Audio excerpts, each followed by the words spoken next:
if you're coming up in the mountains, make sure you take appropriate equipment. And I just started waffling about nonsense. Came up here for the bothy, but it's quite just for this lake.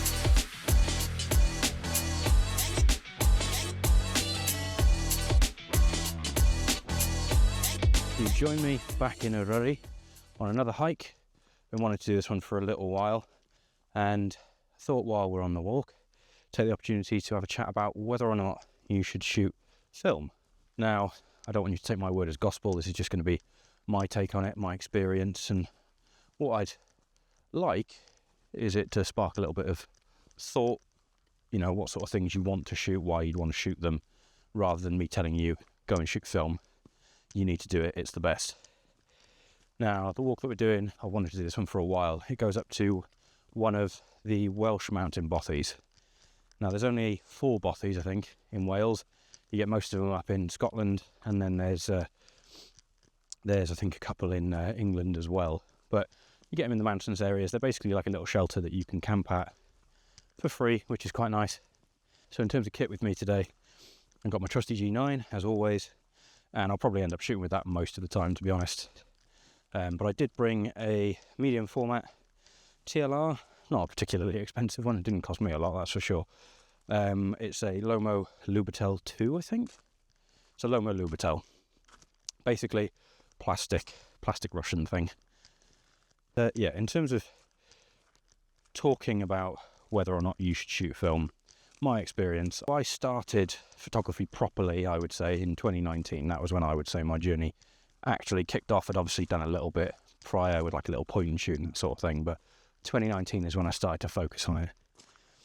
Now, I would say I've only been shooting film for maybe a year and a bit, so it still feels quite fresh. And I wouldn't say, let's go with the style. There we go. As I was saying, film photography still feels quite fresh, and it's not something that I'm always focused on, or it's not my primary way of shooting. So I would say I'm a digital photographer first, but I do love film photography and I love shooting with a film camera, and I have many. That is kind of one of the dangerous things with film, is that you can get real bargains camera wise, and it's a bit of a spiral. But I suppose the first point about shooting with a film camera is the tactility of it. Okay, taking some layers off because I was getting very hot and I just started waffling about nonsense.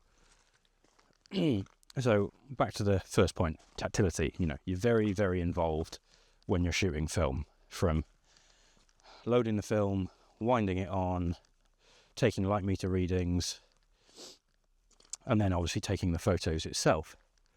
And that process can, you can connect with the images you're taking a little bit more. I find that with film, there's a bit more of a personal connection with the photos, and they might be worse than the ones that I take on my G9, but I think because there's much more of a process involved with it, that you just feel a bit closer to it.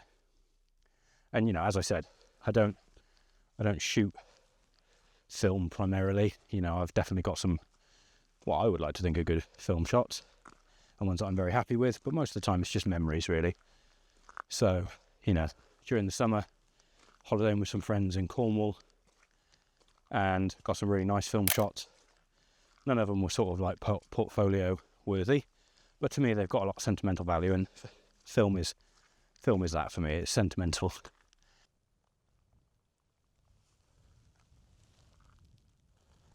My next point is kind of twofold, I would say.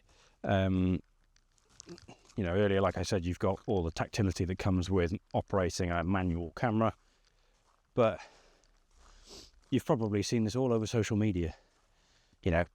Really aesthetic people using film cameras, getting really cool shots. You've got that film look with the grain, or depending on what sort of film stock you've used, you get that sort of nostalgic vibe. So a big part of film photography for me is actually the aesthetic, the aesthetics of the cameras themselves. I really like the retro look. So when I was in Cornwall with my friends in the summer, I was shooting Kodak Gold, and because it was sunny and Cornwall, it was lovely. You get that really nice nostalgic feel, And going back to my earlier point, you get the sentimentality of it as well. You know, it looks vintage, and I really like that. I hear a lot of debate about cameras and whatnot, and I know a lot of photographers who do more traditional professional work like photojournalism and things like that. And to them, they've got these big beefy Canon 5Ds and the like, and they're proper battered. And it's a tool to them. And I suppose it's a tool to me, but why can't it look nice? So you've got the aesthetic of the camera itself and the aesthetics of the end product, which I think is quite important. You might not, that's very fair. As I said at the start, this is more my experience, hopefully giving you food for thought, rather than saying these are the hard and fast reasons why you should shoot film. Cool. Han is testing the ice. This is stunning. Spin you around, we're going up here. Absolutely lovely. Loads of snow on the tops. Back to the points. So we've got the tactility of shooting with a film camera, very manual. You've got to be quite involved with prepping the camera to take the image. You've got the aesthetics of shooting with a film camera. You've got that nice vintage look to both the camera and the film. Very much got to watch where I'm stepping here.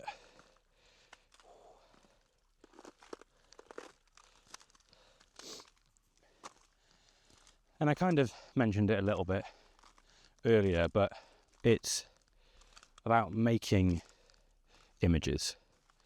With my G9, I feel like I am making images, and obviously you've got the whole post-processing, you've got to find places to take the photos in the first place and all that. There's a lot of prep involved with just regular photography. It doesn't have to be film photography. But to me, I get more of a personal connection with a lot of my film photos, even though technically they're not as adept, And I know this has been a hotly debated topic among a lot of photographers, whether or not you take a photo or you make a photo. And for me, I'm not really too bothered on categorizing either in that way. But I would say, because of the amount of manual involvement with a film camera, it feels more like making a photo than a digital one, even though it's all part of the process, isn't it? It's just a different format at the end of the day. So I feel like I take photos with film or digital. Now, I don't want to go into all of the reasons why you should shoot film and talk about some of the cons, because there are definitely cons. For a lot of people, the price is a big allure, because you can get film cameras really cheap. I mean, the Loma Lobatel in my bag is very much a budget medium format camera, and I got it for I think 20 quid from a bargain bin at a camera exchange. So compared to my G9, which when it came out was, I think, over $1,000 for the kit, there's a big disparity.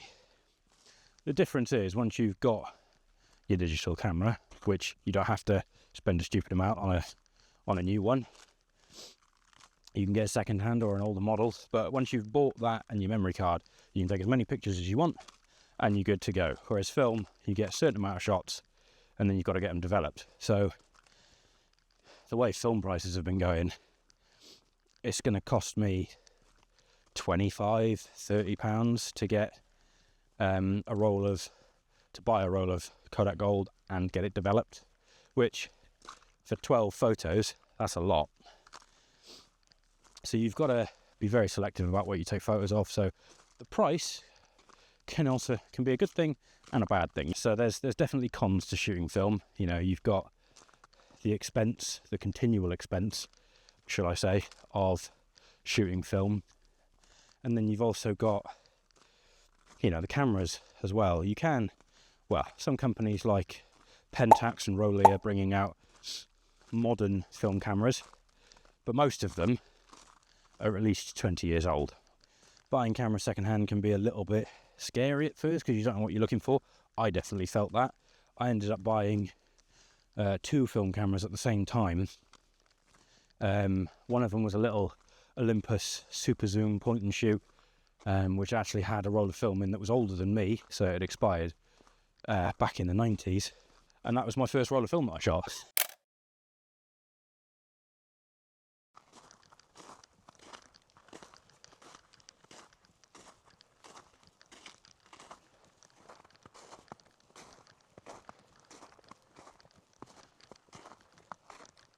God, this walk is stunning. What a day to do it. Oh, this is gorgeous. And I can see where we're going. There's no chance you can, but the bothy is just down there. So I might get my G9 out and take a couple of pictures with that in a second. Oh, it's just look at it. Absolutely gorgeous. I mean, then all the snow disappears down there. But up here, my God, it's epic. Absolutely epic. What a stunning place to visit. And what a stunning place to photograph as well. So I've been getting plenty of shots of the bothy and Llundain and the mountains and everything. And it is just fantastic. Han has found some icicles. God, they're chunky, aren't they? Oh. Blimey. I didn't break that one.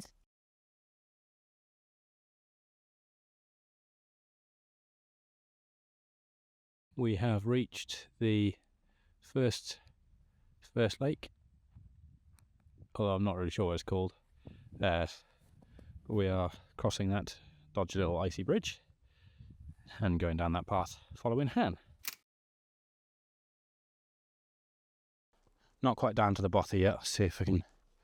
It's down here. Looks very good. We just came across some wild ponies as well, which was nice. They're very photogenic. One of them posed for me.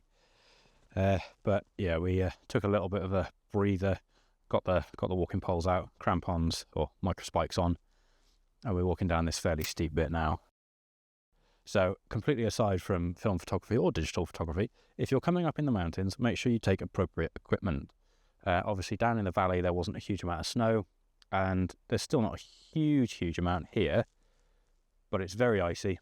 We just got down the super gnarly steep bit that was covered in ice.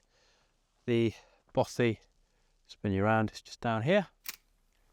Got Llundain in the background, and it looks like there's a little sort of, I think you can just about see it over here, little fishing hut type thing, and it is gorgeous. So I've already been taking pictures of that because the red roof contrasted with the white and black of the snow in the mountains looks superb. But I'm definitely going to get the drone up, and we've got Han down here. I don't know if you'll see her, she's waving. Oh, this is gorgeous. There's a waterfall up there, absolutely stunning.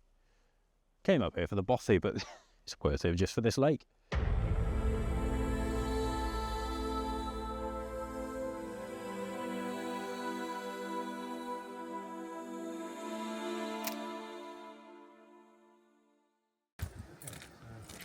Got this little fishing hut in the corner. I do have the Lubertel out.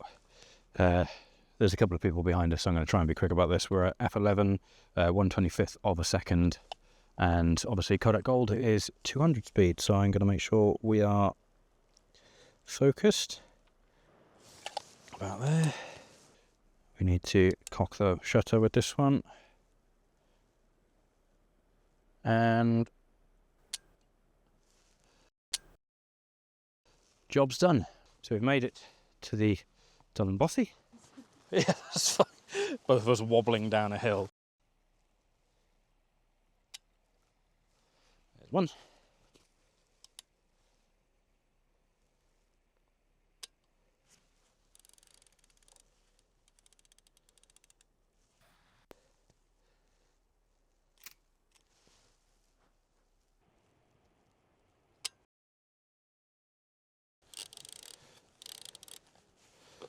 There we go. Right, that's done. So we're on our way back now, and it's all pretty much downhill, so Han is very happy about that. And we are nearly back to the car. Han's very excited, you can see the car. So we're coming up to about 4 hours, which is slightly longer than what I thought it would be. But with the conditions, and obviously stopping to take pictures and film, that's kind of expected adding a little bit of time onto it. But it was a very good hike, and I was actually very happy with the photos of that little fishing hut by Llindulyn and of the bothy itself as well. So hopefully those film shots came out all right. As I said, on the way up this pass, I just want to give people some food for thought about whether or not they should dip into film, because it can be quite intimidating, even if you have shot for a while. I mean, I'd shot for a few years when I decided to dive into film photography, and I'd wanted to do it earlier. I just felt, like I said, very intimidated by it, because it's very different to digital photography where you can just turn the camera on and fire away. There's a lot more involvement with film. But it was definitely worthwhile. I'm glad I did it. Look at that. That's just stunning. What a view. After that stunning view, I will say goodbye. I'm going to head back down to the car because Hannah's bolted off because she wants to get her boots off. And yeah, very good day indeed. We're heading off to a beach now, so Hannah can go swimming. Although we'll see how that goes. But yeah, I'll catch you guys in the next one.